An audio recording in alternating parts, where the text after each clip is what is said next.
Howdy, Eggs. Do a audio check. We'll be rolling.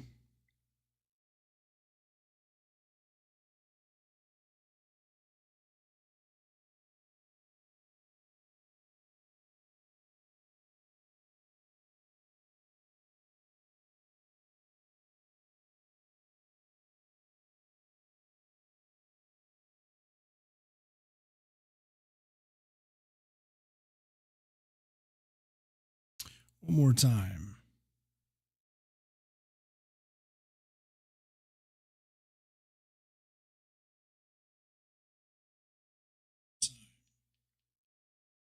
All right, there we go. So, Cull and Good Bull, the first from Stack for Bonfire 2024.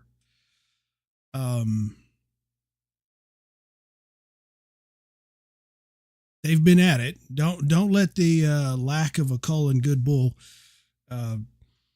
give you any ideas. They've been at it steady since before October 31st. And it's just they've been at it so hard. It's been hard for me to keep up with taking the photos and making time to review the photos. So they had a day stack today, and with nothing going tonight, well, now I can go back and start catching up on the last 10, 12 days, whatever it's been. And there's a lot of motivating stuff to see. So this year was a little bit different in that there were 6 total days of leadership stack between red, brown, green stack. That's the red pots, brown pots, and green pots getting ready to onboard everybody into stack. There were 3 days of that, followed by 3 days of chief stack. So a lot of leadership stack, which was good this year. We'll see. They had some sizable first and second tier logs, and there were more sizable logs to come thereafter. So it was good to give everybody a nice solid warm up from in leadership as they proceeded. So you might have heard me there, poor little sip, and I'm out of Weller, so wouldn't complain if you really wanted. I'm out of Weller. Delicious. Any weeded bourbon will do. You'll know where to find me. So that all said,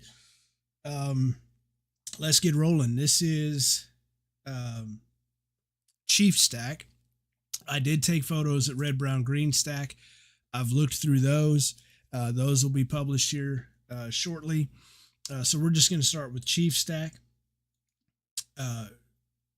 So if you're a fish and you're motivated for Bonfire, and the last you saw stack before you came back out to stack was a center pole with window sticks, and then you show up and there's logs on it, this is when that was happening. And every year you have, like we talked about, that upper leadership stack. As everybody kind of gets oriented with the season. We've talked about it before. A crew chief, their first day out in the woods, the last time they were out in the woods, most of those crew chiefs would have been fish. And now here they are running a crew as crew chiefs. Same thing goes with stack. The last time a crew chief was at stack, chances are that crew chief was a fish. So you want to set aside some time before everybody arrives to get everybody oriented with stack.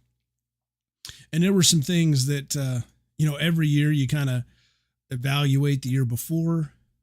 Continuous improvement is a thing. There's always something that you can do better. And it takes thought and reason to make things better in a way that doesn't make things more complicated. I've got a Monday Modi that's been queued up waiting for me to have the time to talk about that principle.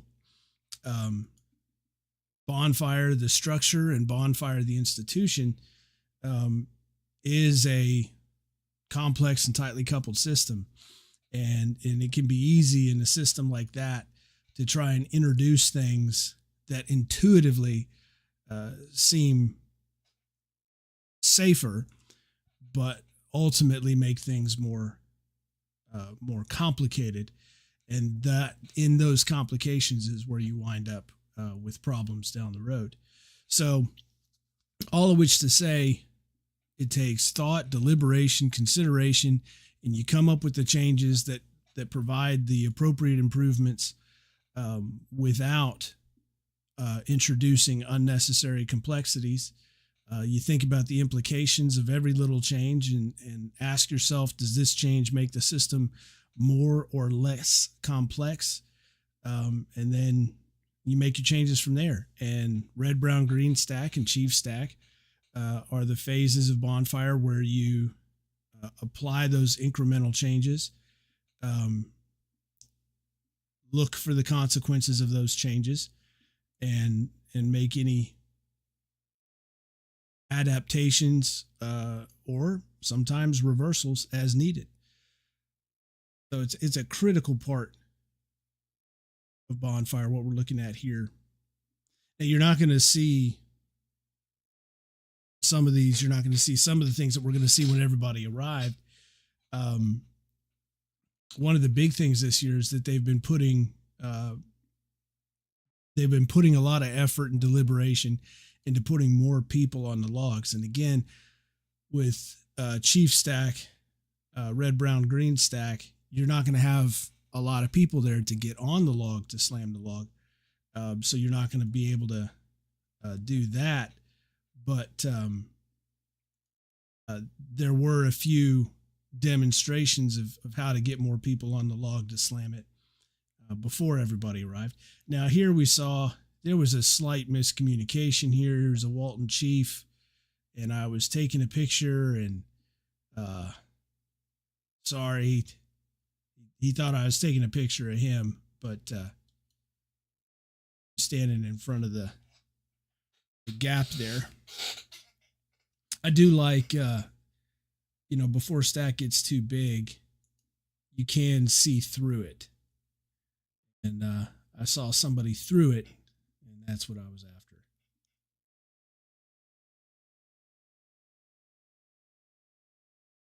The base of stack kind of cants out a little bit.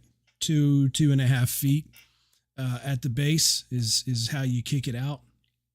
And that just starts stack off with the inward lean into center pole. And over the years, they've just kind of dialed in on that. But that also creates more space for being able to see through it at the very beginning.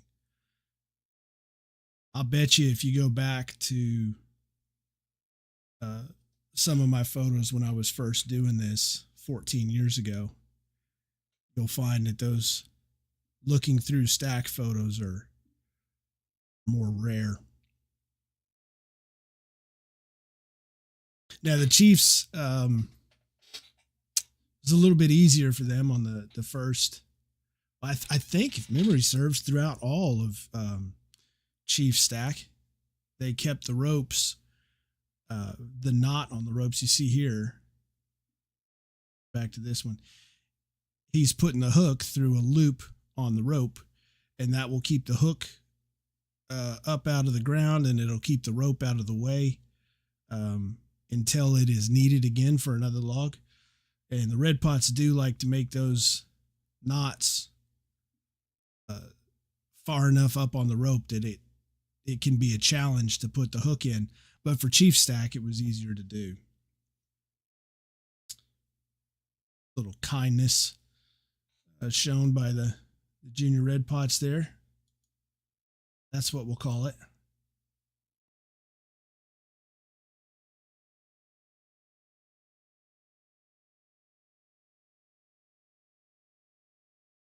There's a rope crew at work.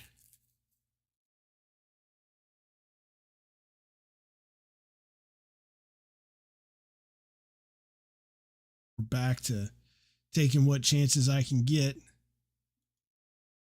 Look through stack before it's all gone, before all those holes are closed up. And you can see some of the wire. There's some, if memory serves, there's some photos in there from inside where we can get a better look at all that wiring going on. If you don't know, as you can see from those first photos way back here, when you look at numbering the tiers at Bonfire today, if you're old Army Bonfire, it seems like it's almost being stacked backwards.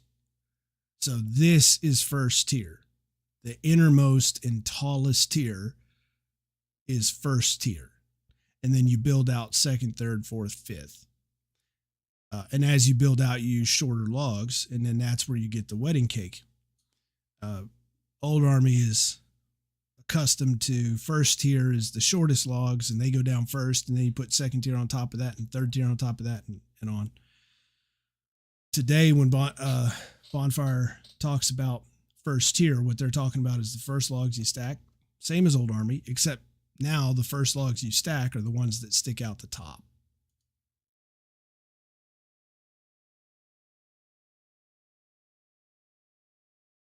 And those logs will be, these here are 32 feet, and they are 32 feet on the dot.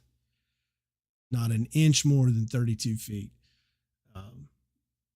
They measure 4 times, cut once. And it has been 32 feet since the day after the first stack in 2003. And I say the day after the first stack in 2003 because in 2003, when we did it at 36 feet. We started at 36 feet. And after we did, a dozen logs, called it a night, and then kind of regrouped, evaluated the progress and how everything had gone. And we felt good about it. We got all those logs up, got them up safely. But we kind of extrapolated what we did over 100 more years of Bonfire. And we made the judgment call at that time that if you did what we did 100 more times over 100 more seasons, so thousands more of those first tier logs, that you were going to wind up, in a tricky situation. So we made the judgment call after that first shift and those first logs at 36 feet. We made the call to drop it down to 32 feet, and then it stayed at 32 feet ever since. Even as everything else has improved around it. We didn't use ropes because for all the things that we changed, there were some things that for whatever reason, we didn't. And one of those things was if a log touches the ground, you don't use ropes. And so here we had come up with this novel approach to stacking Bonfire with one pole with 4 poles around it. Every log touches the ground, using shorter logs on your way out. All these fundamental changes to the architecture. And yet it never occurred to us that maybe we could also change that rule about if every log touches the ground, don't use a rope, or any log that touches the ground, don't use a rope. So we didn't use ropes. And it was a couple years later before they started using ropes consistently and come up with the rigging system that we have now, which is beautiful and elegant and simple. And to be commended. I remember the first time I came out and saw those ropes at work, and it was one of those sort of duh moments. Like, what were we thinking? All of which to say that for all of the stuff that they have changed and the different tools and resources that they now apply to stack, they still, and this is so commendable, I respect the hell out of this, they still have maintained 32 feet to the inch. And well, I just respect the hell out of that. None of this mine is bigger than yours thing. You just get the job done the way you know how to get the job done, the way that has been shown how to get the job done, and just focus on more motivation, and overcoming other obstacles. The work is always going to present you with more than enough. You don't need to play that game. So good on them.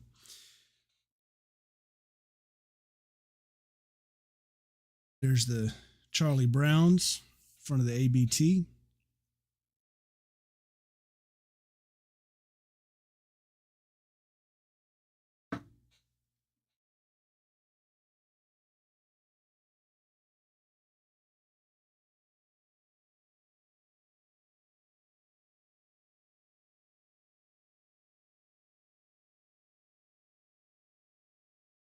This is Halloween night. So I didn't catch the beginning of the shift, took the kids out trick or treating and all that, and came out afterwards. I have a confession. Personally, I do like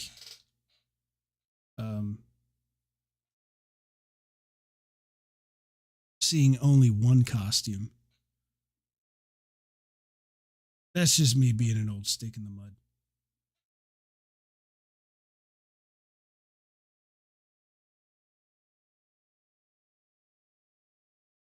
You'll see some years where they embrace the Halloween spirit.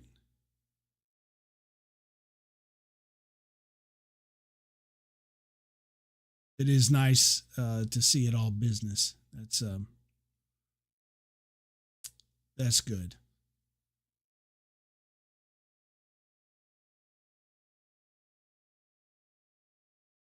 So here they're hiking a log up to the base of stack.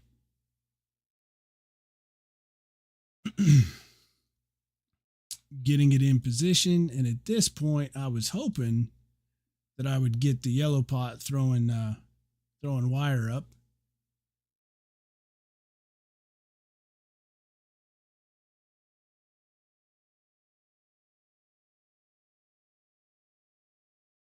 Looks like I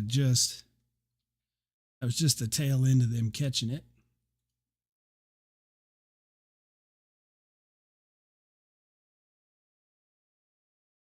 So what they'll do is they'll call for wire sets, and there's a whole wire set station. I haven't stopped by to take photos of the wire set station this year yet, but we will do that, and we'll see what that looks like. But the wire set station where they make the wire sets, you see some of them hanging here for people to have access to, and then they've got wire sets up in the swings.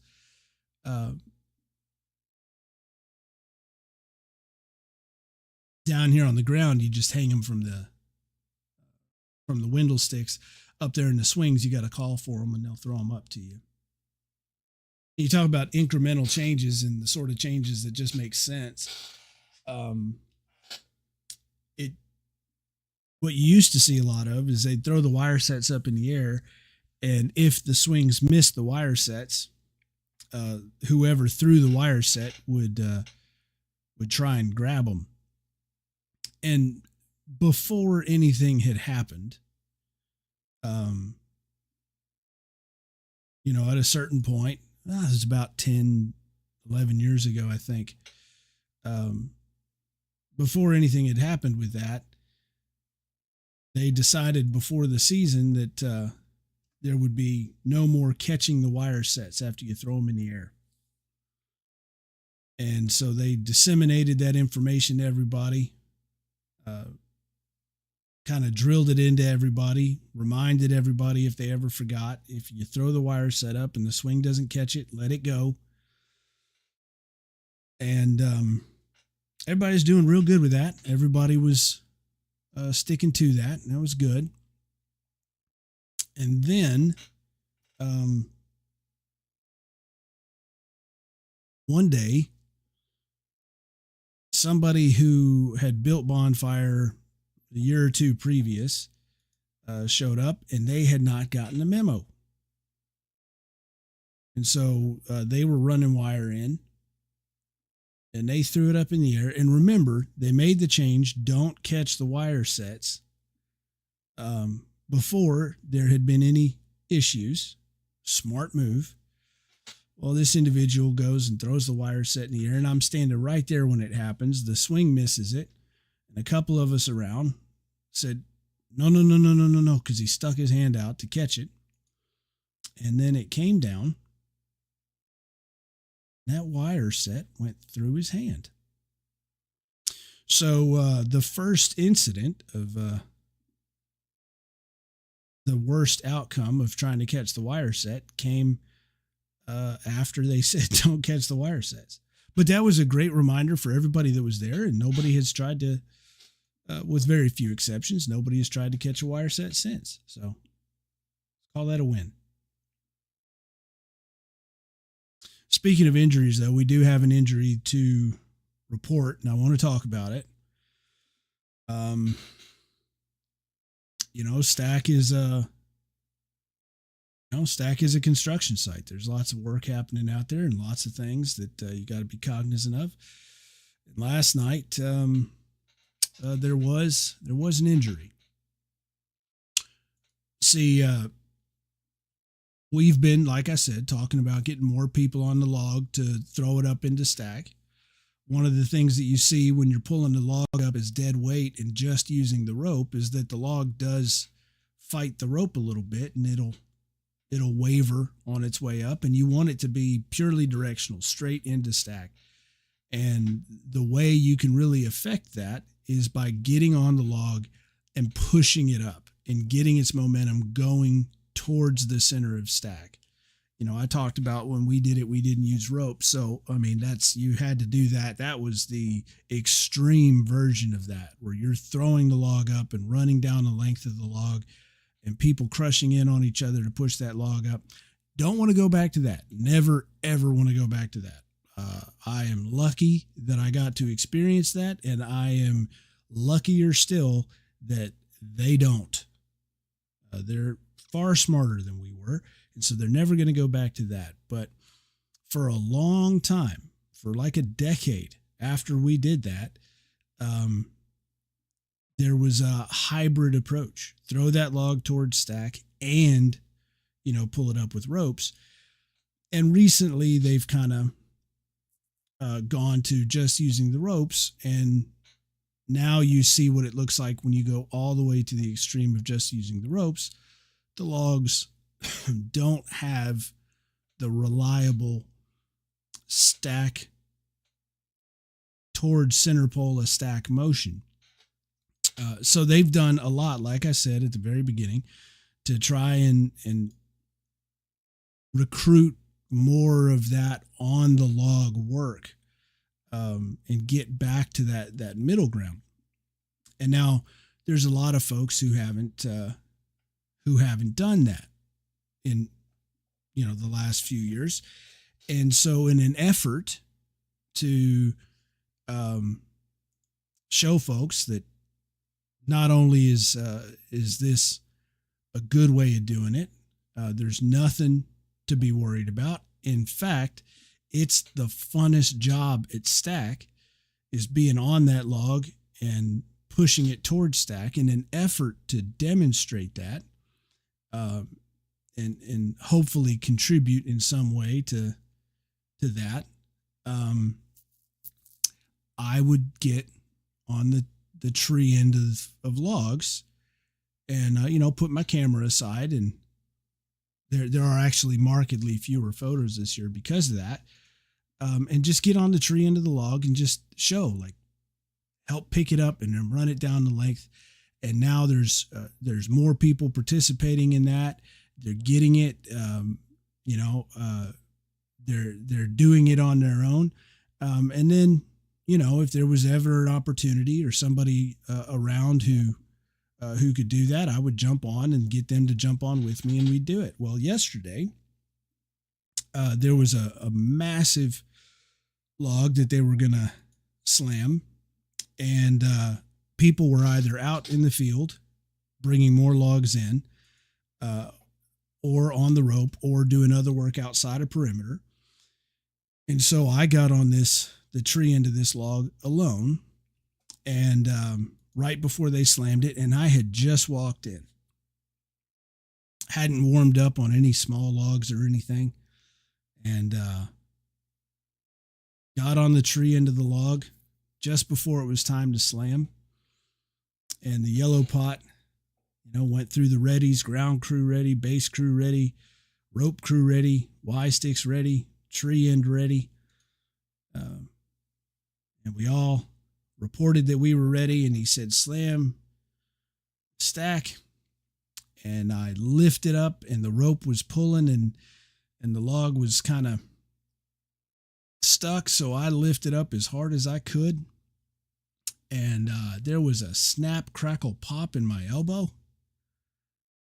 and went all the way down to my fingertips, all the way up to my shoulder, into my neck. And I spent the rest of last night trying not to throw up. So there's your big injury of the year. Somebody did get stung by ants pretty bad yesterday, as can happen. But yeah, this old man might have overdid it a little bit. And yeah, I got one wing right now. So I guess I'm retired for the season, slamming logs. But they get it. They got it. They're going to do it. That's good. Another change this season is these harnesses. You see them unclipping there. These were new harnesses donated by one of our motivated former students, contributing, helping Bonfire. The sorts of things that, people ask, what can you do for Bonfire? Well, what do you know? What is your experience? And chances are your experience and what you know is going to have some application that can make Bonfire better. And in this case, it was those harnesses. So I've taken photos of over the years, and you've seen them. Folks getting dragged up into the swings with those ropes. And let's be honest, if you've experienced it, if you've been dragged up into those swings by those harnesses that we used to have, I mean, it's borderline embarrassing. You kind of feel like a piñata. And they are not comfortable harnesses. Were not comfortable harnesses. It's probably the worst part of being in the swing was those darn harnesses. And this former student, identifying an opportunity to contribute and applying what they knew, donated new harnesses. And these harnesses, they make it a breeze to get somebody up. If you're in a harness, you're no longer getting raked up against stack on your way up. It's a comfortable trip up and down, and it's a comfortable stay while you're up there. So a great new resource and experience for those Aggies up in the swings. Now we're coming to the end of Chief Stack, and this, I believe, is the last night of Chief Stack. If I've got my dates right. And as goes with any stack shift,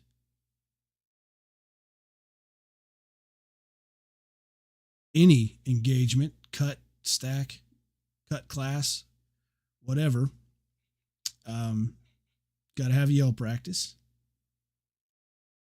And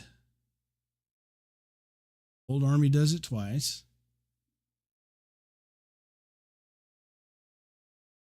Head stack leads the yell. Build the hell out of Bonfire. And this will be the yell that concludes every stack until last shift. And after the last log is wired in, then the yell is burn the hell out of Bonfire.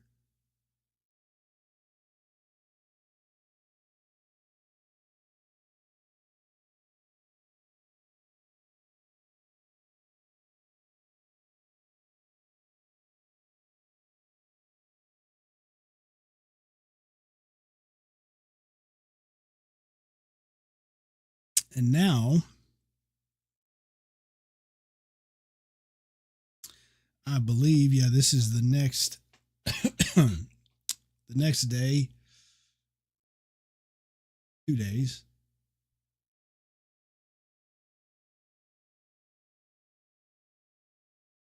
Or is this another day of Chief Stack? This might be another, that might have been the first day of Chief Stack, and we're now looking at the third day of Chief Stack. So yeah, I've got my calendar right now. Third day of Chief Stack. And you see now they're working on second tier. You see that starting to develop. And you see they're using shorter logs on the way out. Play that out in your mind, and you see where you get those tiers from.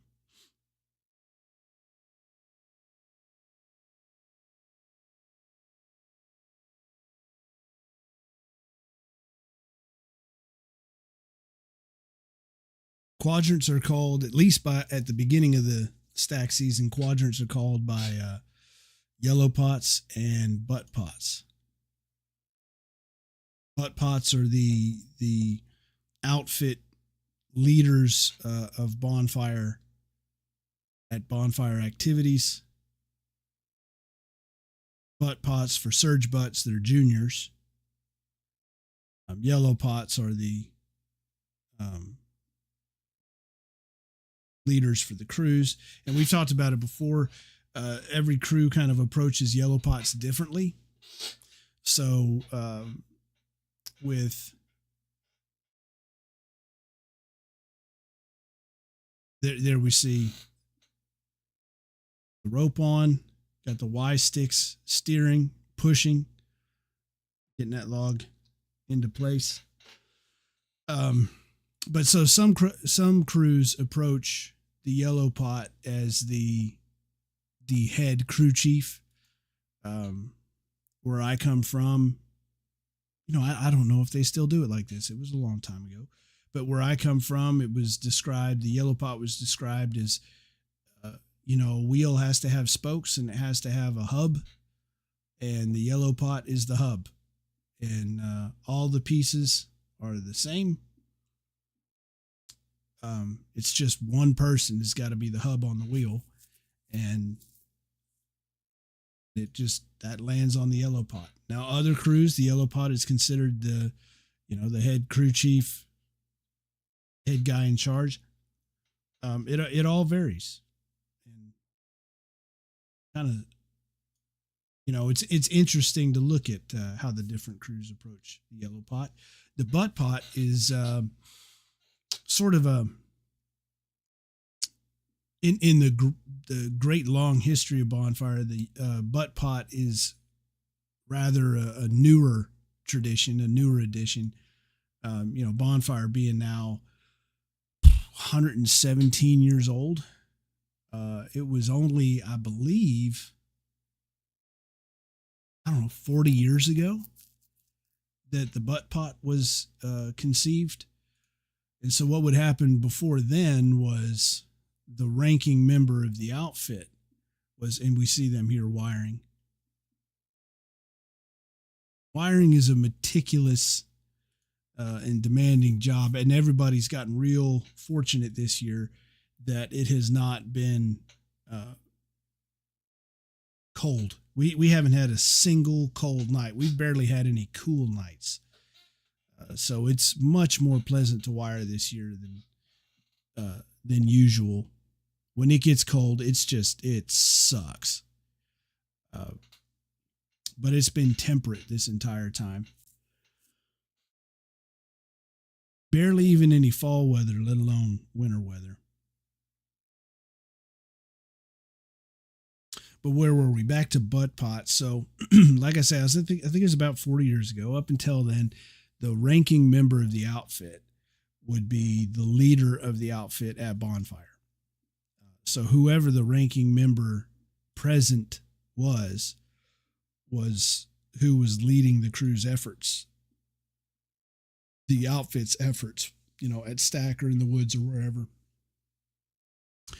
And what the leaders with the red pots at the time would describe,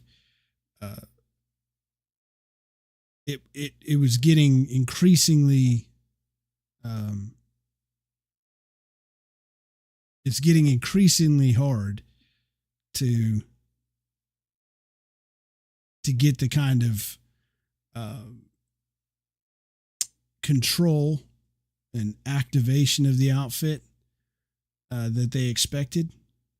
It was getting increasingly hard to get that when the ranking outfit leadership was assigned responsibility for the outfit. And so finally, I'm trying to be really polite here, but finally, the red pots, they came up with this idea, and then to hear some of them describe it, they sort of sprung it on everybody, on the outfits. And this is like 40 years ago. One day they just said, hey, from now on out, and they went and picked a junior from every outfit. And they said, from now on out here, what you say goes. So you are now in Bonfire. When you are at Bonfire, when your outfit is here, you are now the ranking authority of your outfit. And I'm sure some folks weren't crazy about that, but it worked. And so that's how the butt pot got started. So now every outfit has got a designated junior, a surge butt, to be the butt pot, who is, during any bonfire activity, the ranking authority of their outfit.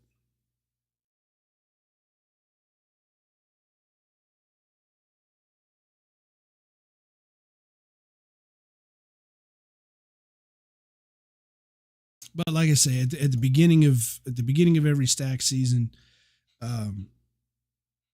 that's who's calling the outfits: yellow pots and butt pots.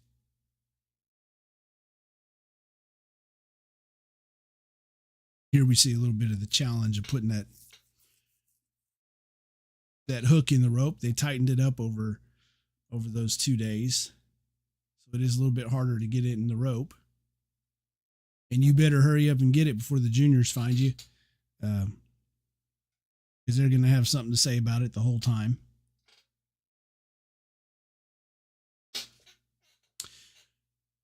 What you'll see as the season plays out, and you'll see it after, especially after the baby browns pick up, the baby brown pots are picked up.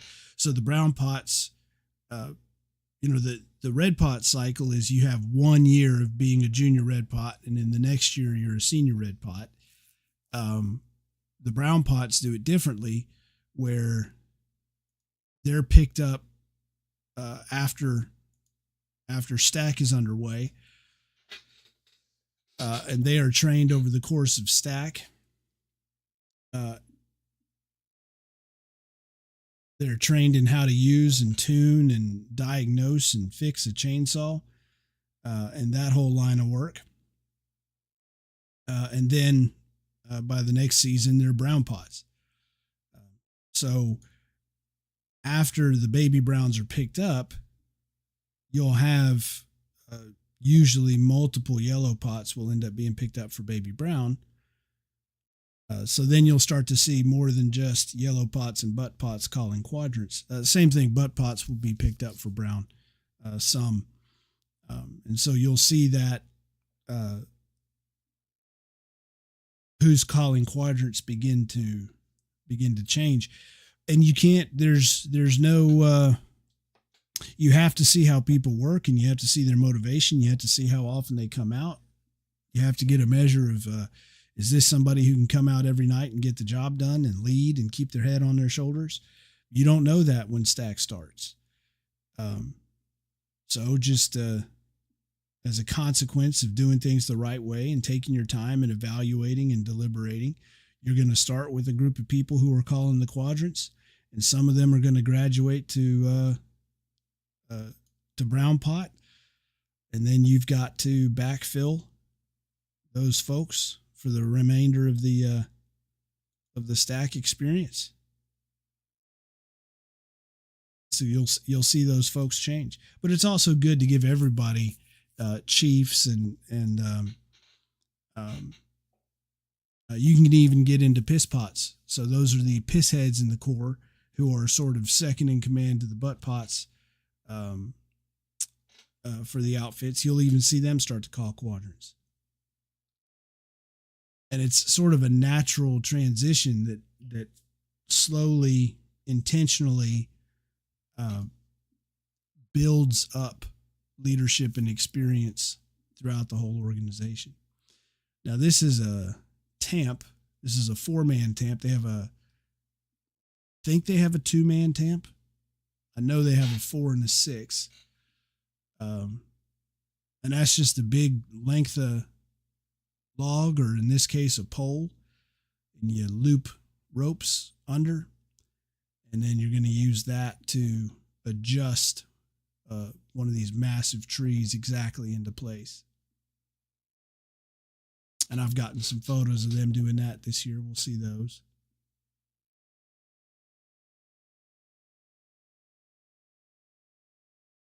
Again, at this point, we're still in chief stack.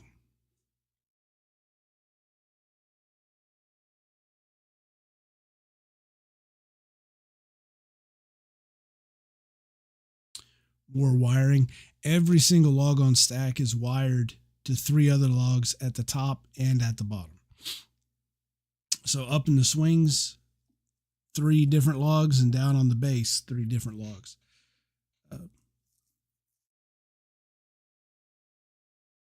So again, the bonfire structure itself, another example of a tightly coupled system. Lots of redundancies in it.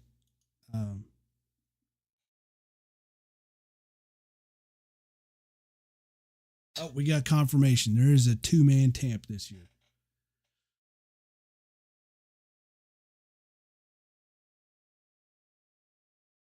Lots of redundancies in the structure. In the past, I think the first time that Bonfire was facing a burn ban,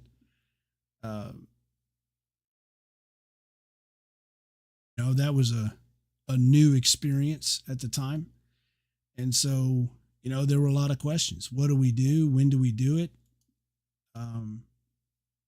What's the best way to handle this large flammable structure out in the pasture?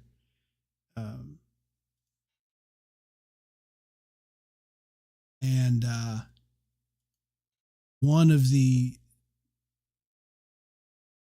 directions that was considered, because you got to consider everything, as crazy as some ideas may sound, but we consulted somebody in demolition. Worst case scenario, this thing sits out in a pasture for a whole year. What do we do? And the advice, not even the advice, what this person said they would do, they said, all right, if I had to get this thing down, after looking at it and studying how it was put together and listening to how it was put together and everything, what he came up with was, he said, for me to get this down, the best way that I would do it would be to burn it down. That's how you get rid of this. So I've always looked to that experience. We thought that we were getting some guidance on how to deal with the fire that's already been built after a burn ban, and what we got instead was uh, really affirming perspective on the resilience of this structure.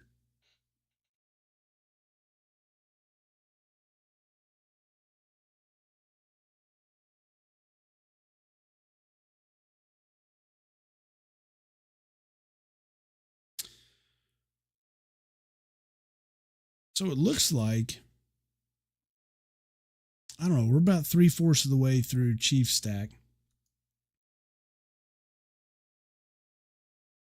Looks like what we're going to be able to do after we go through Chief Stack is, at this rate, we're going to have enough time to look at stack past Chief Stack.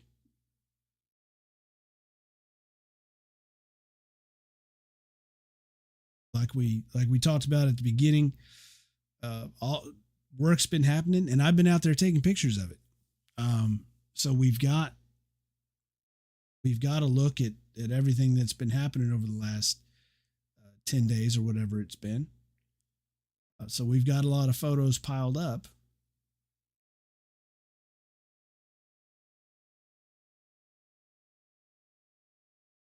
So we might just finish Chief Stack and then keep on trucking along.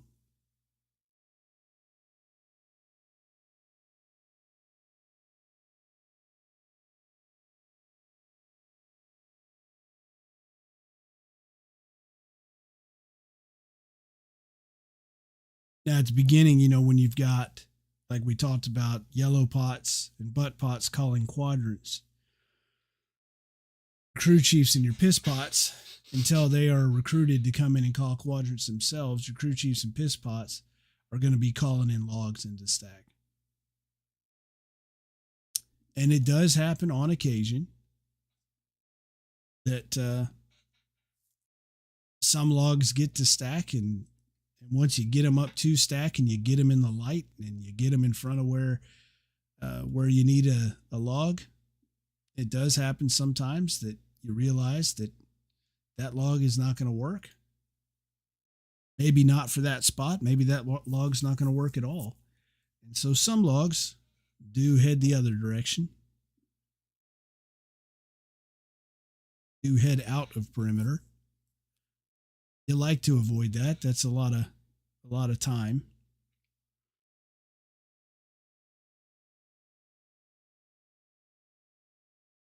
But it does happen.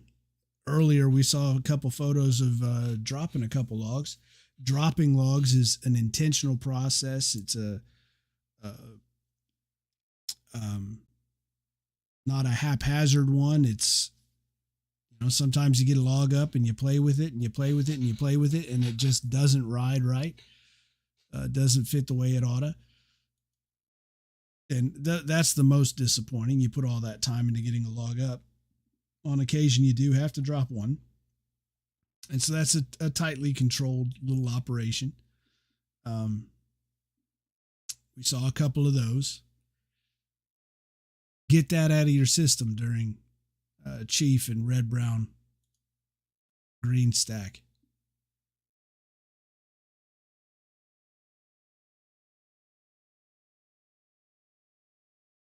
This is the core's perimeter pole.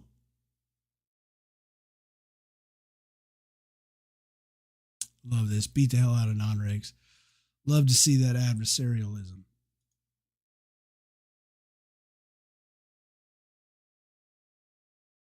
Keeps everybody sharp.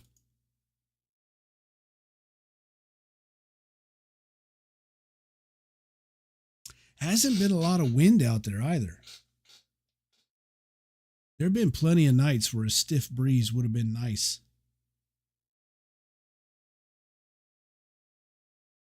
So not only has it been warm,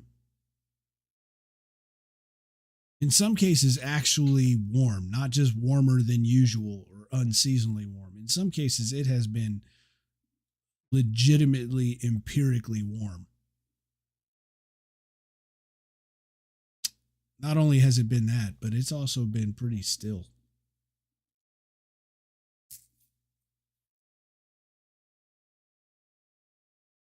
But there was a little bit of a breeze on this day, and I was trying to, good grief, I took a lot of photos of that flag. I was trying to get a good look of as much of the writing on it as possible.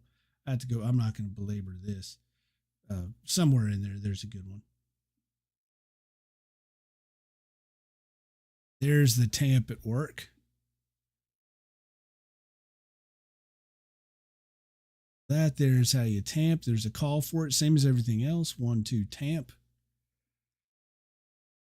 And whoever's calling the quadrant, calling that log, is going to position the tamp appropriately and call the tamp and monitor the progress of the log, monitor the fit.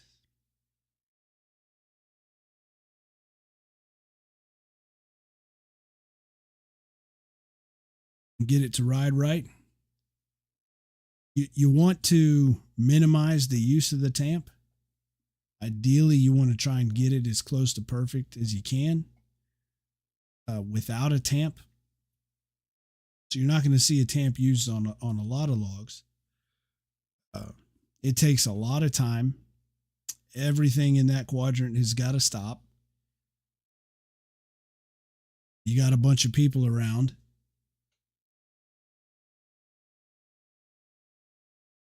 It's best to just try and get it right the first time. But, we're dealing with logs, not poles. We're dealing with logs, and they're irregular and different and not perfectly balanced and all kinds of things. So,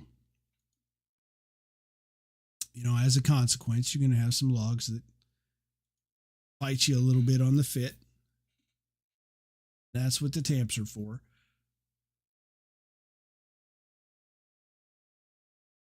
The worst is when you use the tamp, go a little bit too far with the tamp. That is not fun, because then you got to kick the base back out again. You can do that with the crowbar and some leverage axe handles. One of the many uses of axe handles. Sort of a pry bar. And with a lot of extra time, you can get that ram, or you can get that the base of that log back out again. Man, it sucks. Even if you just got to get it a couple inches, it sucks. Best just to get it right, not have to involve the ram at all.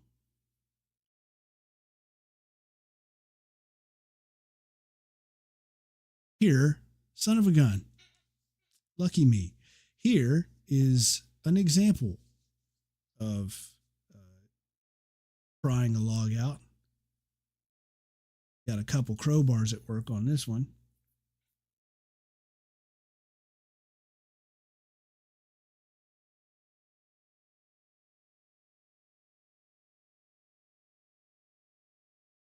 More wiring there at the base. And I don't think anybody saw this that night, but they've certainly seen it since. This big, beautiful piece of equipment.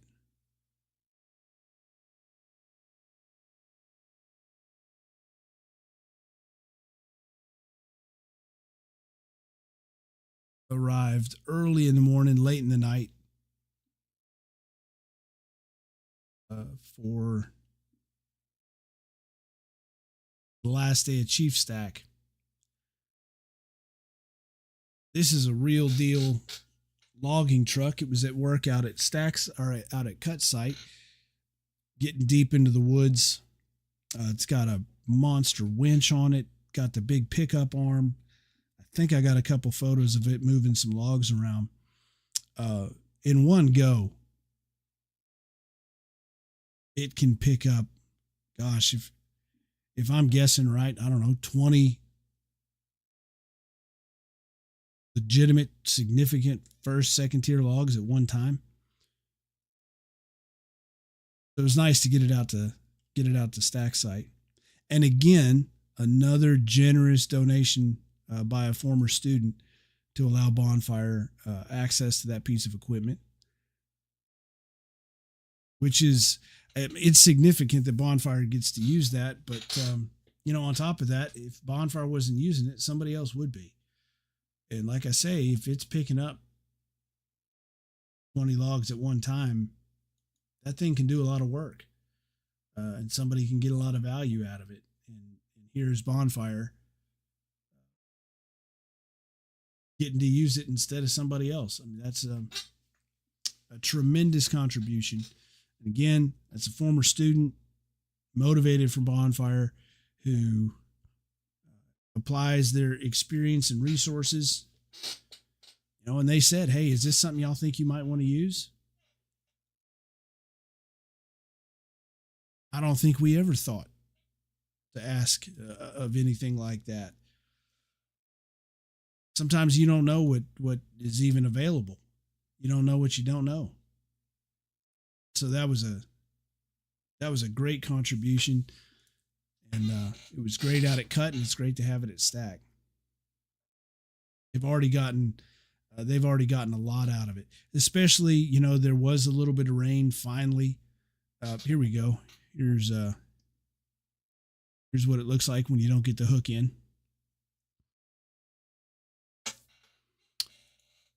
When there was a little bit of rain, finally, it made more sense to have that truck out there in the dark, moving logs around. Keep everybody up towards near Stack. So a great contribution there. Glad to see it.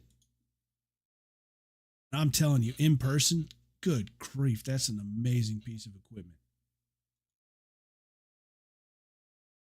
Used exclusively by the junior red pots, or by the red pots. They underwent some serious training,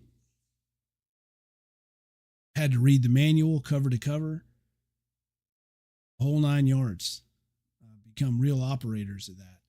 So add it to the list of things that you can learn in Bonfire leadership.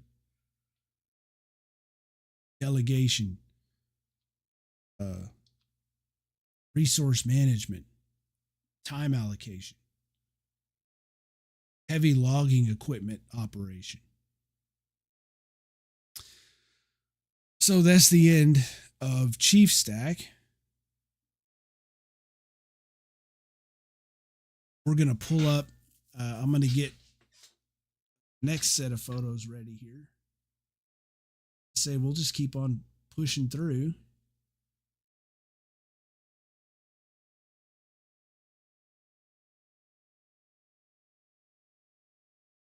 Next set, Stack 1, pitch. Doing this in the background here, and then we'll switch back over.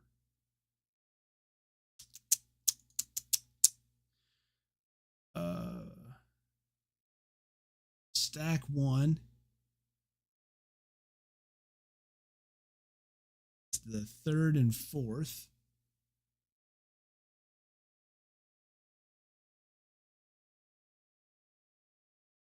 Got Stack 2 is the 5th and 7th. So Stack 1, which we're about to look at, is the first stack shift where everybody is participating. We're done with leadership and upper leadership stack. We're going to get into everybody stacking.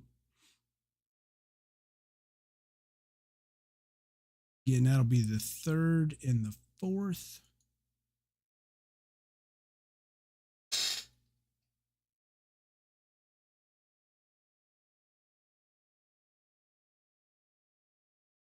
A little bit of rain on the 4th. All right, this will be good. And then, I don't know, we'll see if there's time. Maybe we'll look at Stack 2. Like I said, the 5th and the 7th. And that'll get us up through Thursday.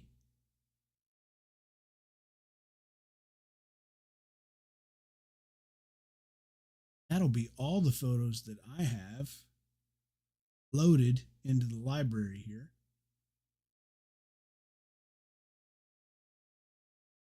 And then I've just got a few hundred more from after Thursday.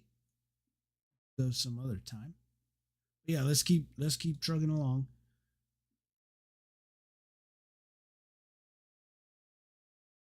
Say trugging? I think I said trugging. I meant trucking and chugging.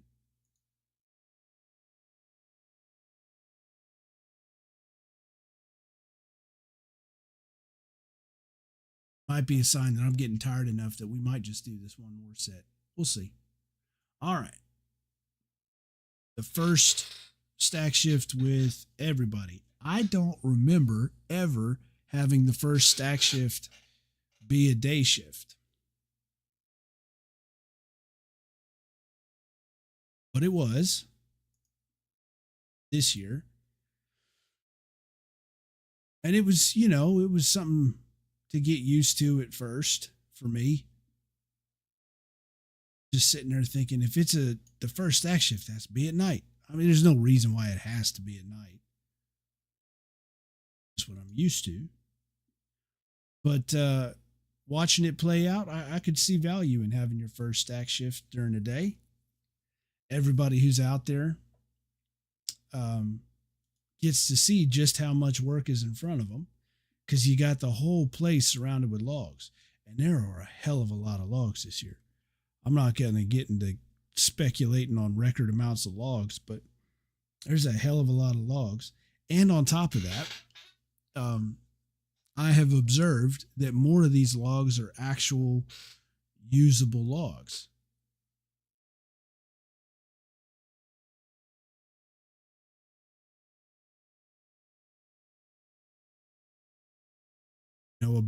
A banana, a curvy log, a weird, unnecessary log. Sometimes those happen. Sometimes you've got to get through those to get to other logs.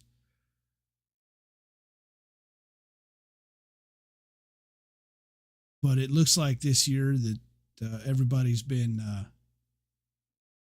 particularly judicious in what logs they put their effort into cutting down.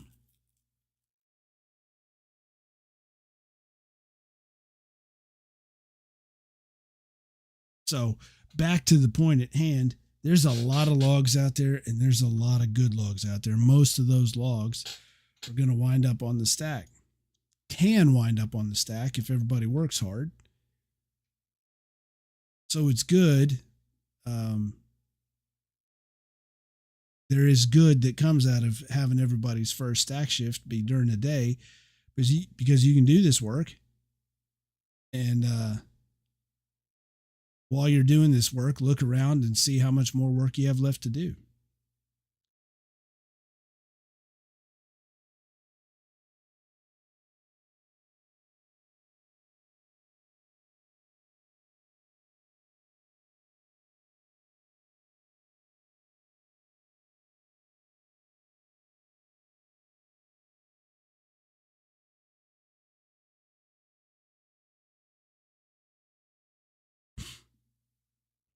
Yes, we've gotten the question a lot. Talked about it some. That is a 2-story hotel. Last year's was a 2-story as well.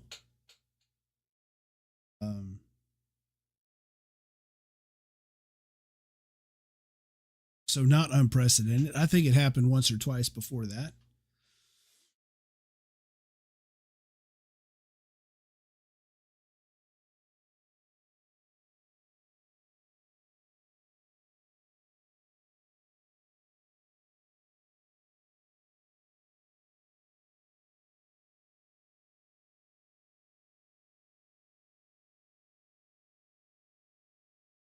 I talked about it during one of those I've on occasion, because work has been happening and I've been trying to keep up with it, taking the photos, knowing that I've got photos piling up. I have been making an effort to do more live streams from Stack on the Instagram, so check that out. Instagram at Dion C Gallery. I've been trying to do more live streams there. So we did talk about the 2-story hotel or hodl, depending on what year you built Bonfire. I believe it was until 1983, maybe 82, 82, 83. It was hotel. And then one year it became hotel. So, we talked about some of the different hotels that there have been. My boys built a hotel. That's where the senior Red Pots live, by the way. My boys built one that was it was a log cabin. In 05, they built the fire using pine from a pine farm, really, and it was I'm not sure if it was abandoned or in disuse or had overgrown or what have you, but they went to go check out one cut site, and then right across the street was a bunch of pine, and so they went to check out that one instead. And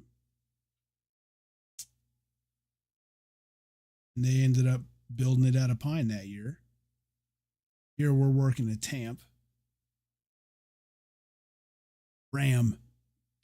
I've been saying Tamp the whole damn time. Ram, yes.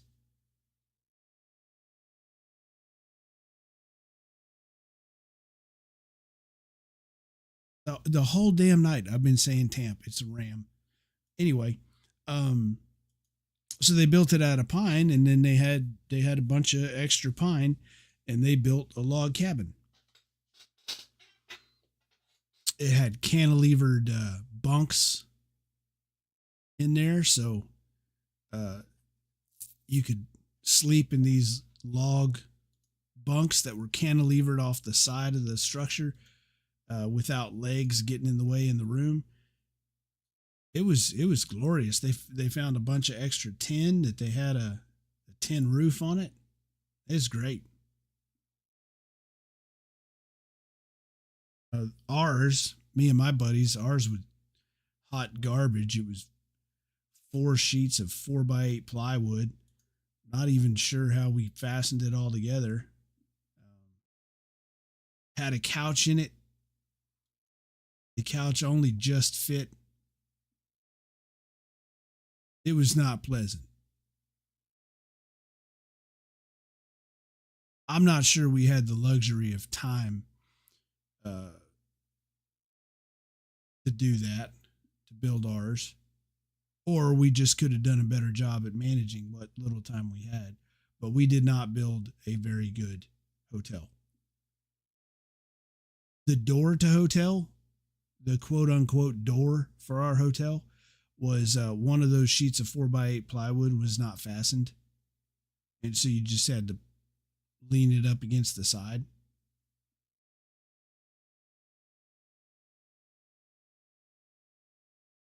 But yes, to answer the question, they do live out there. And they'll go home for, studying, classes, things like that. But the whole point of hotel is that there's a place where the seniors can stay and be comfortable and be present for Bonfire.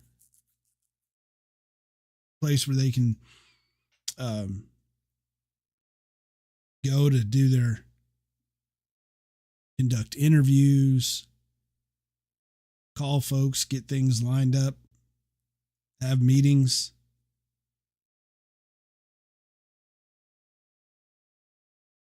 So it's their office and their home and the whole thing.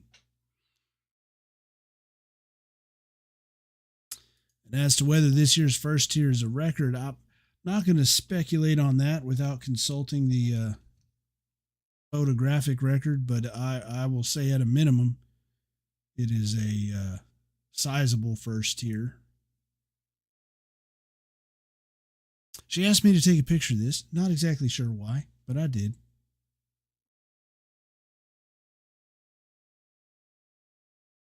This is a photo from hotel.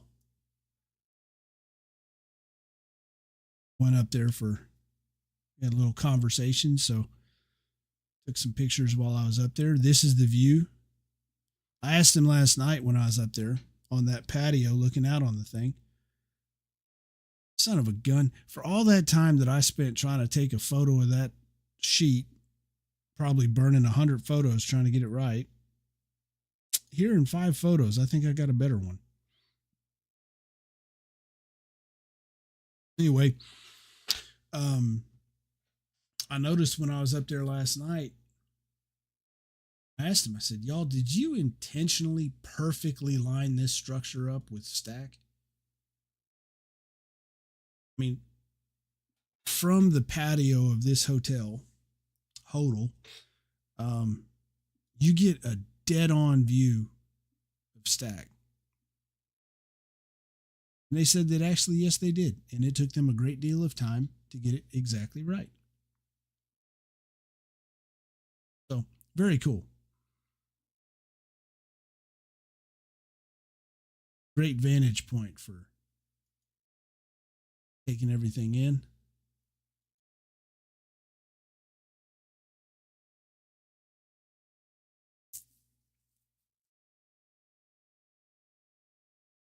And as to how wet it is at Stack Site, you can see here, this is only a week ago. It is dry as a bone.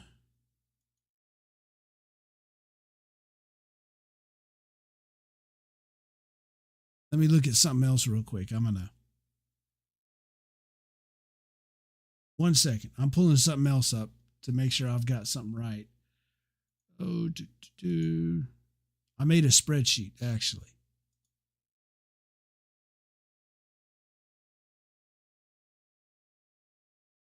Spreadsheet of rain. So interested am I in the rain here recently. So if this is, and I'm going to leave this open off to the side. So this is, all right, let me pull this back up.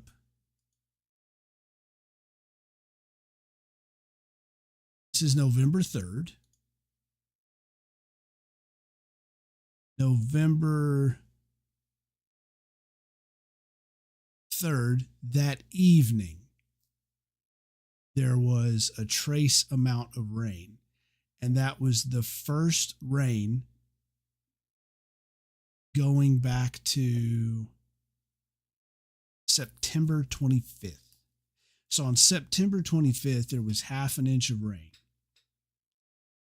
Total for all of September, there had been less than 1 inch of rain, about 0.85 inches of rain for all of September. And there was 0 rain for all of October. And there was a trace amount of rain on October 3rd, 1 week ago. You can see it's dry as a bone out there at this point. There would be more rain. We'll see that November 4th.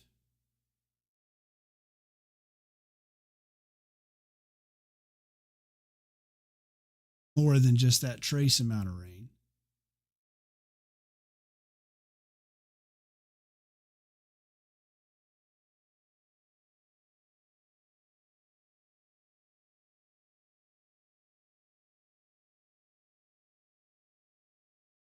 They've got a lot of making up to do. I mean, it is super dry out there. And to be fair, we got to acknowledge, every time Bonfire is experiencing dry and hot and everything else that goes along with it, there's a burn ban right now. And fortunately, it's not very cold out there. Like we said, it is legitimately warm, not just warmer than usual. It is legitimate. It's just freaking warm. I mean, hell, this day it was hot. But when Bonfire's struggling through that, the neighbors, the whole county, the whole Brazos Valley is going through something. So you don't want to complain too much because there's people who, their livelihood depends on the weather, and the weather has not been great. We went from an abnormally wet. I mean, my grass was green all the way through until September, and I mean that sucked having to mow all the damn time. I didn't get the summer break from mowing that I'm used to. I'm sitting here thinking, well, we're going to be looking at a wet fall, and it has been the complete opposite of that. But that's going from a mild inconvenience to as far as the neighbors and the community and the whole area goes, it's a big problem. And I admire Bonfire's consideration of their neighbors and their communities. As far as Bonfire is concerned, they're always going to do the job, rain or shine. They're going to do the job, and they're going to do it well, come what may.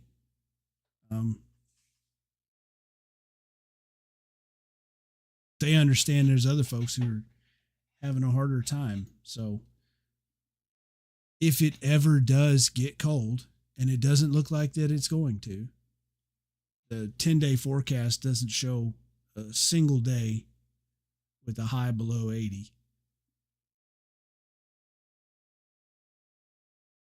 Looks like the lows are going to be in the 50s. But if it ever does get cold, the burn ban means that they can't have perimeter fires. Can't have a way of warming up. That also means that they are accumulating vast amounts of wood from trimming the logs down.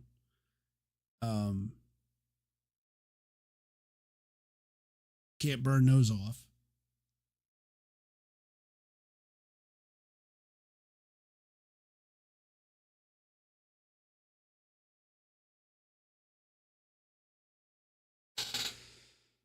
So some challenges to be sure.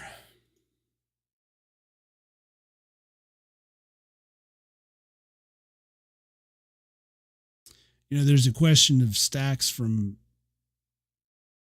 back in the 90s and whatnot. And I kind of returned to a conversation I had when I was a student at A&M. And I was walking by Simpson Drill Field, and I think it's Bizzle Hall. Pretty sure it's Bizzle. It's right there, or at least used to be right there. I know they built a student services building right there, right next to Simpson Drill Field, where they used to build Bonfire. And it's where they built the bonfire that was the tallest bonfire ever, that was as tall as Rudder Tower. Rudder Tower itself as tall as the cliffs of Normandy that Rudder and his Rangers scaled. So all of which to say, a big fire was built on Simpson Drill Field. Now, it was a different structure back then. It was a TP structure, so most of the height of that fire was in the center pole. And so it was the center pole that stood that tall. And then towards the bottom is where you had a bunch of logs leaned up TP style against that center pole.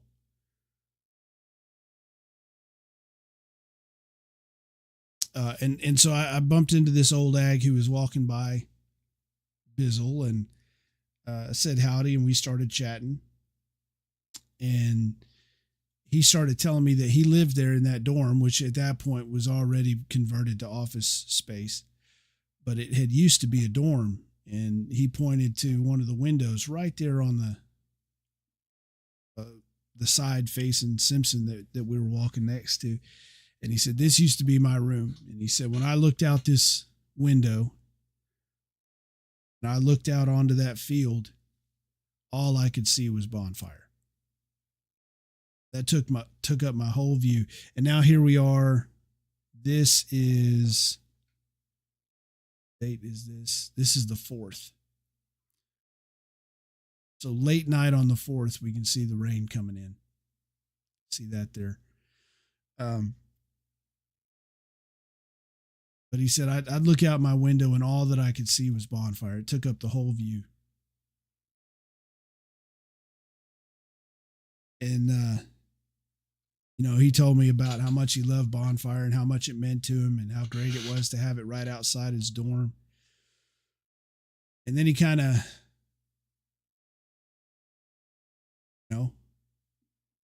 paused and said,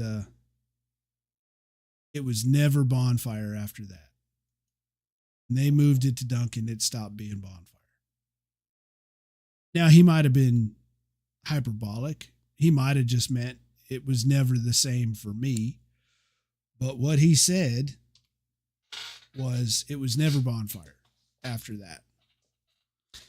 And the funny thing is you go talk to guys who built Bonfire on Duncan, and some of them will say something that sounds very much the same. This is that big piece of equipment. I talked about how they used it when it started raining. Oh, what a beautiful piece of machine. If there was room for more than one person in that cab, I'd be taking a few photos from inside of there while it was working. You see the grappling hooks on the back there. Beautiful machine. But you talk to some of the guys that build Bonfire on Duncan, see all that rain sheeting in the background, and they'll say stuff that sounds almost the same. It was never the same after they moved it from Duncan. When they put it on the polo fields, it was never the same. Point being that, throughout Bonfire's history, your Bonfire and the Bonfire that makes sense to you is the Bonfire in the place that you built it, or the place that you got to know it.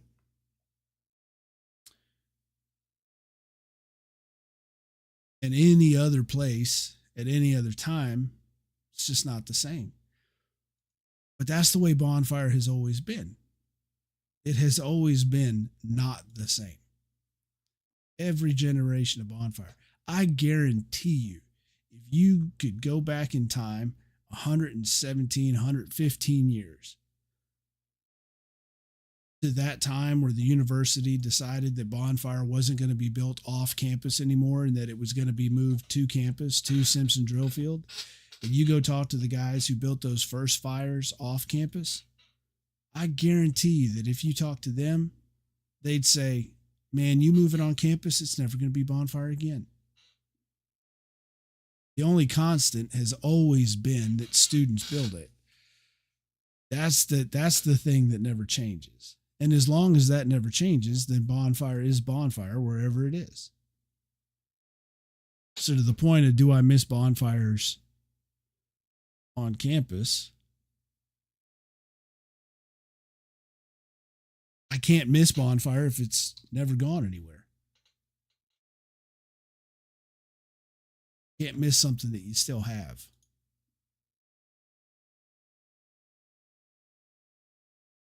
And there you see the size of that machine compared to hotel.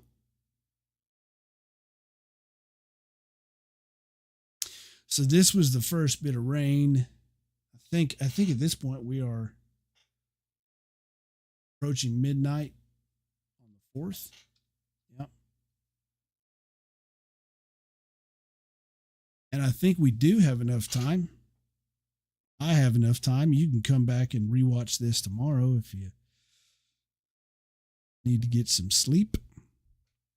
But we are approaching. Yep, we are at the end of the stack 1 set. Let me get the next set ready and we'll power through all the way through until the 7th.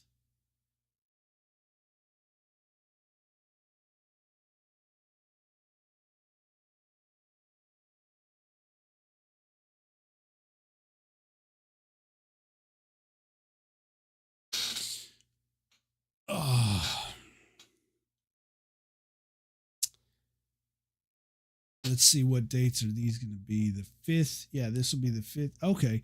So this is the 5th. We're now at midnight, right at midnight on the 5th, which means we're finishing up the night that we were just looking at, and we will go through the 7th. That gets us up to, like I said, what was that, Thursday or something? Yep, Thursday. Um, and then we'll start to roll these photos out over the next few days, week or so. And in the meantime, I'll look at those photos. We might not get a chance to do a live stream of those, but let's go ahead and switch back over.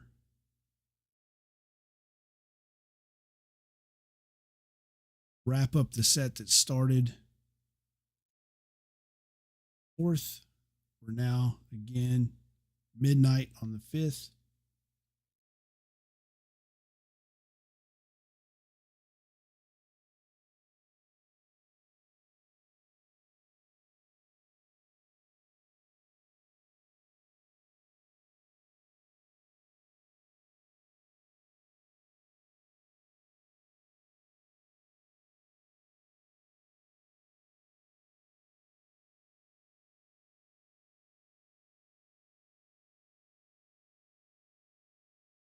All right.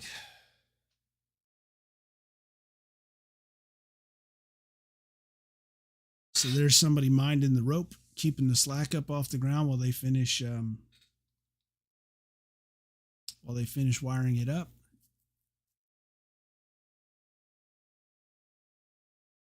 A little bit of breeze kicking in.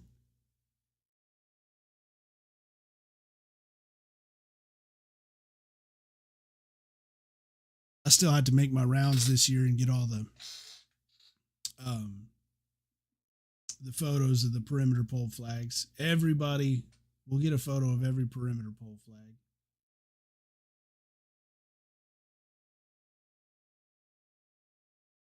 It'll just be the core ones.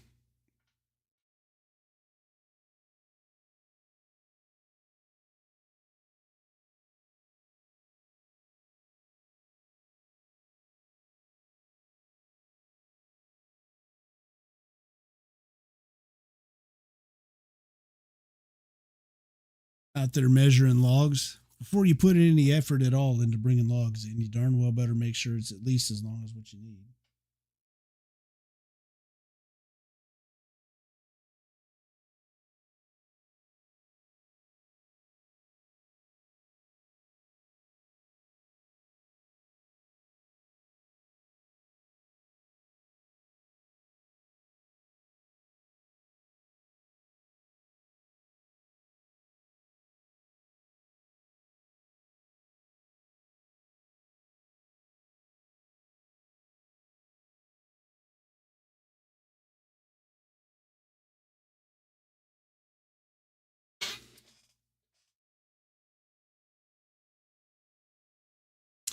Typically, the guidance is that you do not bring a log through quadrants, nor should you travel through quadrants. But sometimes it just makes sense, especially if it's gotten a little bit of rain and people's boots are getting heavy and might be getting a little slippery. It is wiser to bring a log through a quadrant, but when you do that, you make sure that all quadrants concerned know what you're doing.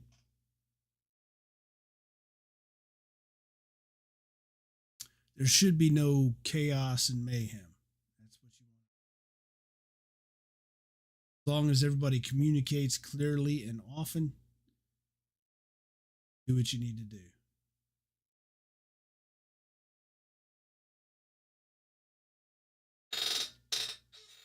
Oh, goodness.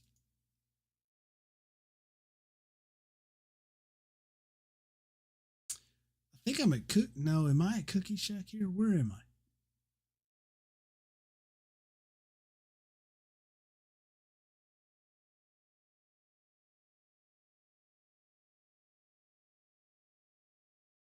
So at this point, you can see second tier has already reached the windle sticks. Those 4 additional poles there.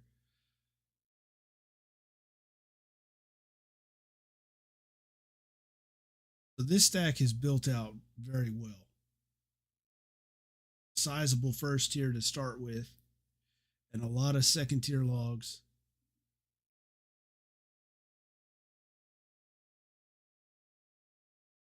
I did not go out to today's shift, but I would not be surprised if they were darn near covering the window sticks at this point with third tier.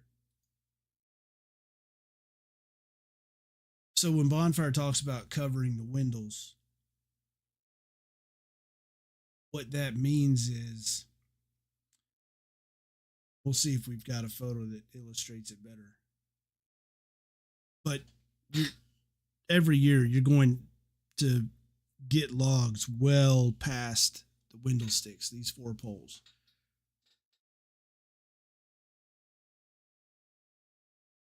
You will have logs once you get out to 5th tier, that outermost.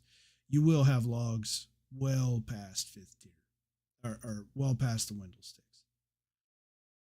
But when Bonfire talks about covering up the windows,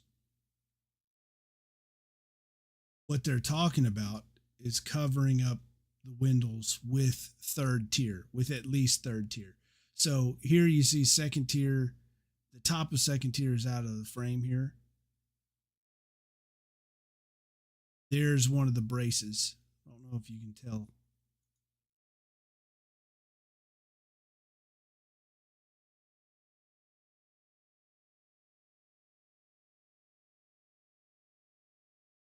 Well, behind head stack was up in the swing there. It's good to see head stack up in the swing. Right behind him is brace. I believe if my angles are right,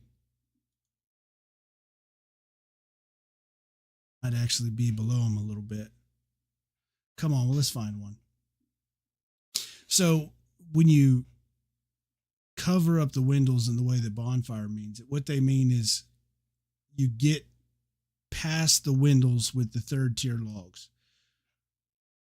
The 3rd tier logs sit higher than the brackets that tie in. There you go.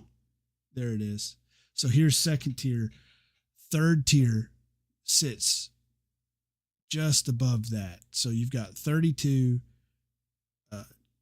25, 20. And so the 20-foot 3rd tier, if you can get past the window sticks with the 20-foot 3rd tier, when you cut the tops of the window sticks off, you see no sign of the window sticks at all anymore. So after the stack is complete, after the last logs are slammed, after you bring all the rigging down and you top off these window poles, you'll top them off flush with the top of 3rd tier. And if 3rd tier goes past them, nobody can tell that those window sticks are inside the stack. That's what Bonfire means by covering up the window sticks. So, like I say, you're going to have 4th and 5th tier logs at least that are past those.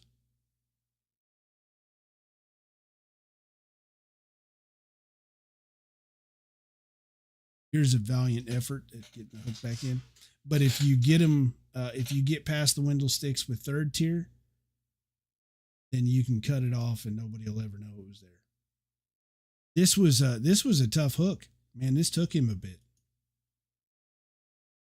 I think by the time he was done, yeah, there's 3 junior red pots.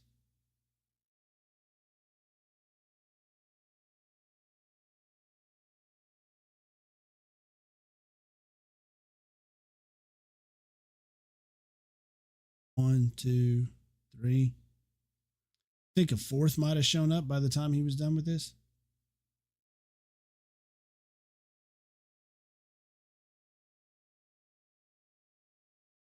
I believe one of the seniors showed some mercy and came and helped him out a little bit.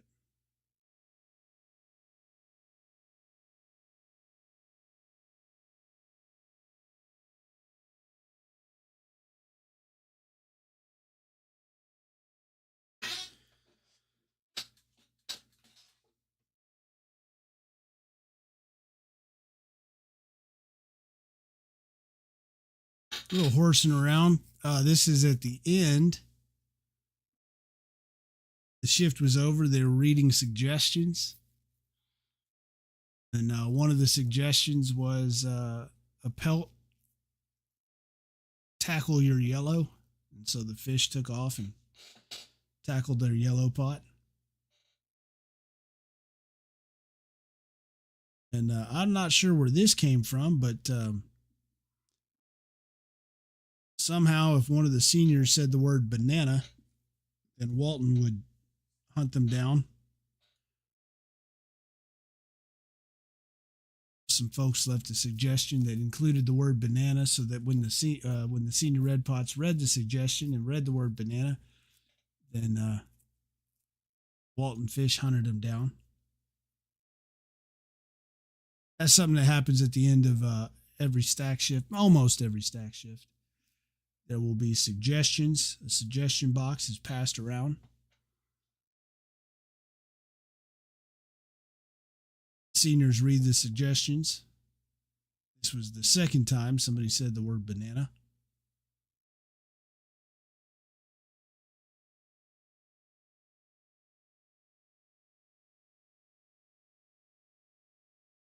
And they got him.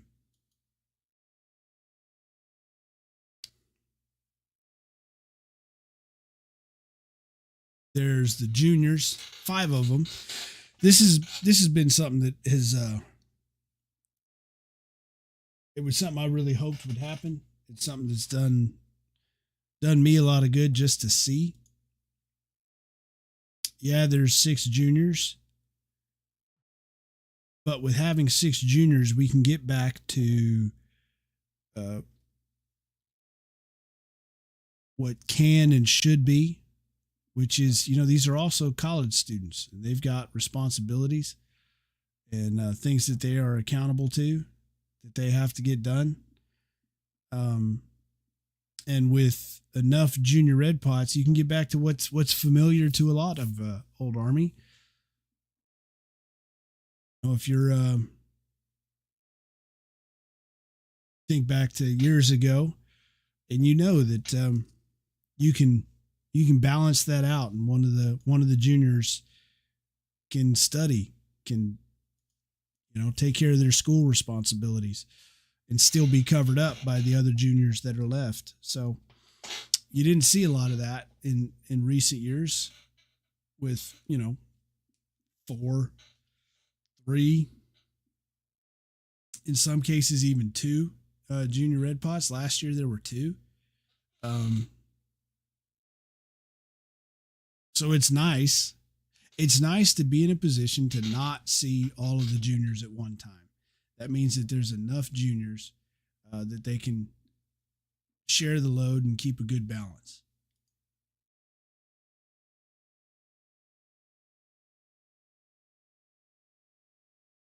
And this here is from right in front of hotel. Like I told you, it lines up perfect.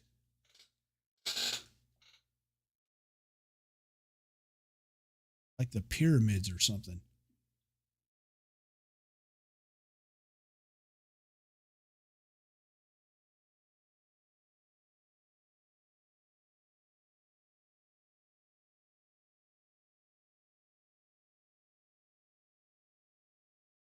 That head stack pot goes, well, hell, it goes all the way back. And it's got a new layer of paint every year. And you write or carve your name into the front of it every year. And one year, I think it was 2016, I think is when it was. Maybe it was 2017. The senior head stack told me that something had happened. He'd got bunged up or something, and a chunk of that paint off the pot had fallen off. And underneath that paint, he saw, I forget who it was, but he saw a name from decades back underneath that paint. So as far as we can tell, that pot goes all the way back. Because when he saw that name, there was still paint underneath it.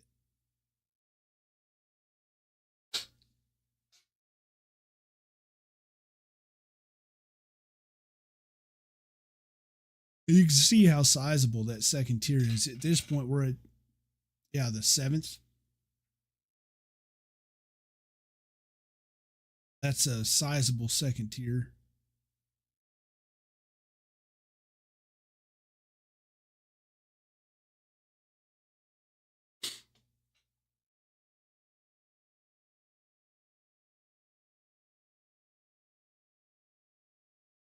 I can log into place.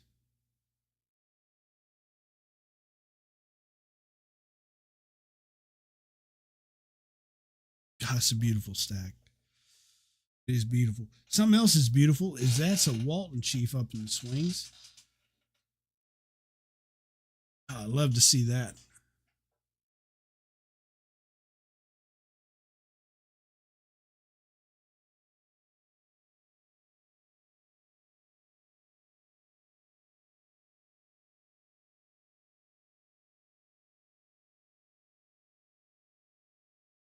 Putting the hook on.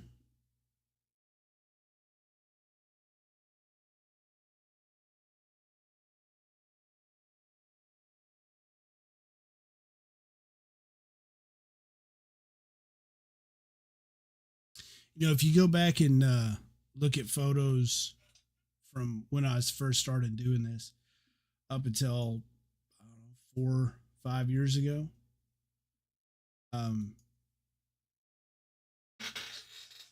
especially photos like this, where you've got these lights and these lights, and it was rough developing these photos back then.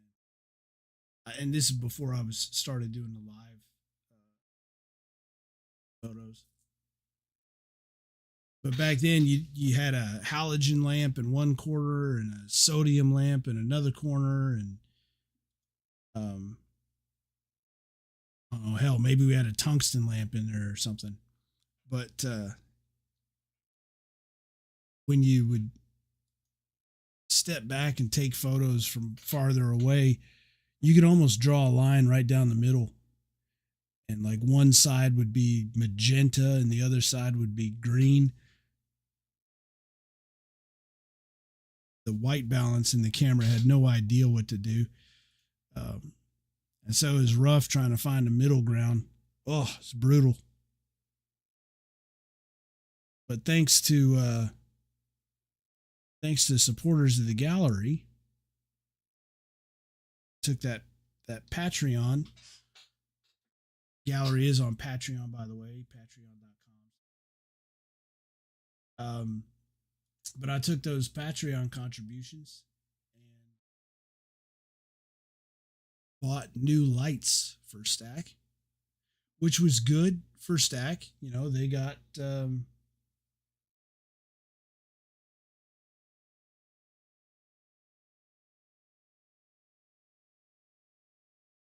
good working lights, high visual acuity or something like that. I don't know. There's some kind of science word for it. But clear lights, low strain when you're working. Um, Nice color and everything. But what I got out of the deal was I could just go through the photos. I set my white balance when I show up, switch over to stack lights, white balance, and then just take the pictures, and everything is the same color. All the lighting is the same. It has been brilliant. And it's done good for the students working on Bonfire. So to everybody who's contributed to Patreon, thank you from me, but also thank you for Bonfire.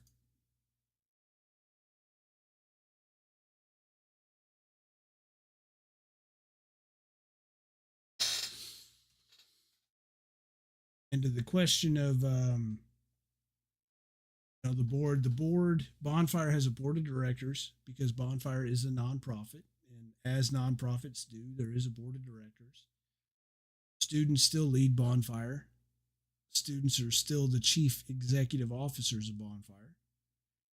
Board of directors tends the nonprofit.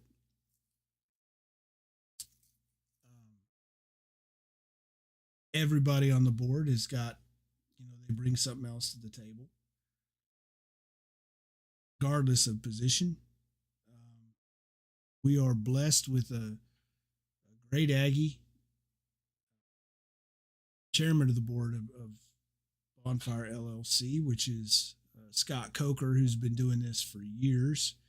Built Bonfire himself as a yellow pot in OC. Uh, uh, there's, when it comes to the administration of the organization, um,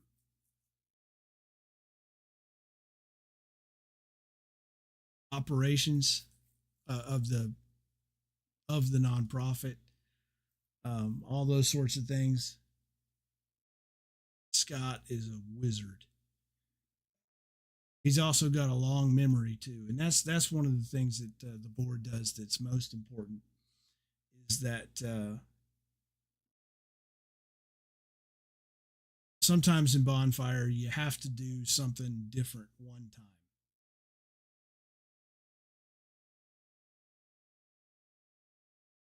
The circumstances or the conditions, whatever, the available resources. Sometimes you got to do something a little bit differently, and do it one time, or you do it for one season.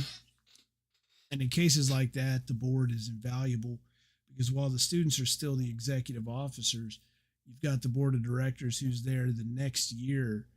If anybody says, okay, I guess this is how we do this thing, the board of directors is there to say, actually, it only ever happened like that one time. That's not the way you're supposed to do it if you can help it. And here's how you can keep from having to do it that way again. So in that way, the board provides stability, continuity.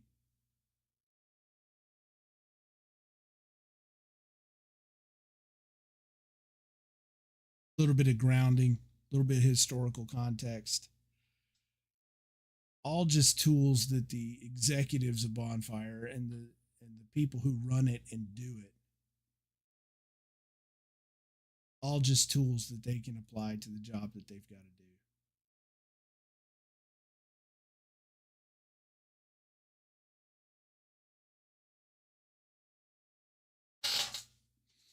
We are coming up to the end of stack 2, which actually it's not that's just the set of photos. This is now up to the 7th, to the end of the 7th. Are we getting close to midnight? Yeah, we're getting close to midnight here on the 7th.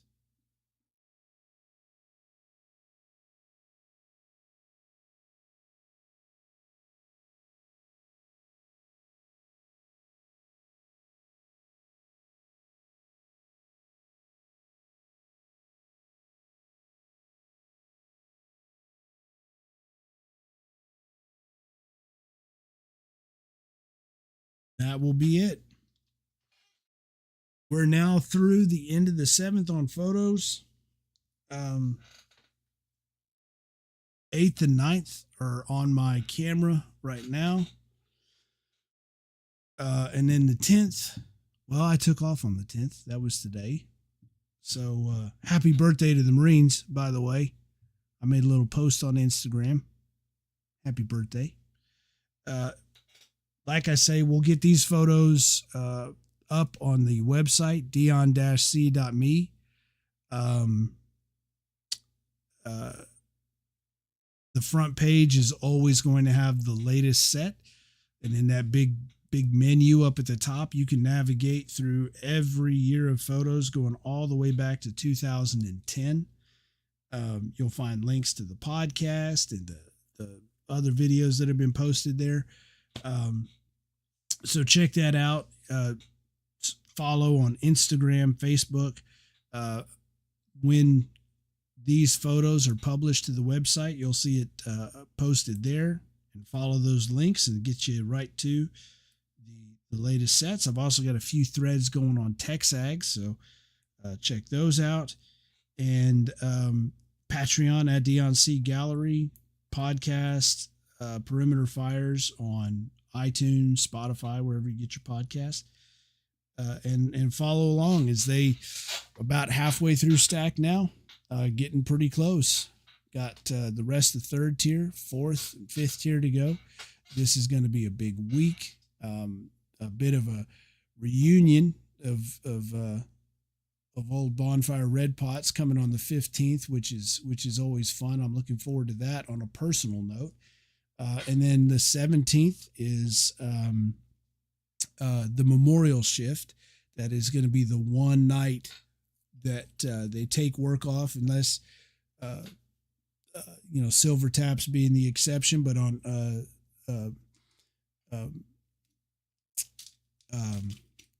on the 17th, going into the night of the 18th, that is going to be the memorial shift, where everybody who builds Bonfire is given the night off, including Bonfire's red pots, brown pots, green pots. Everybody goes home, takes the night off, reflects, prepares for the Bonfire memorial, just takes the night to think about what they're doing and why they're doing it.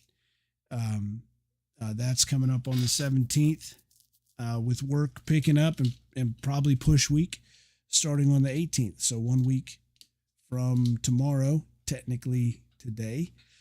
It's going to be a big week. So follow along. Photos coming out, published to the website here pretty soon. All that other stuff going on at Student Bonfire as well on Instagram, Bonfire on Facebook.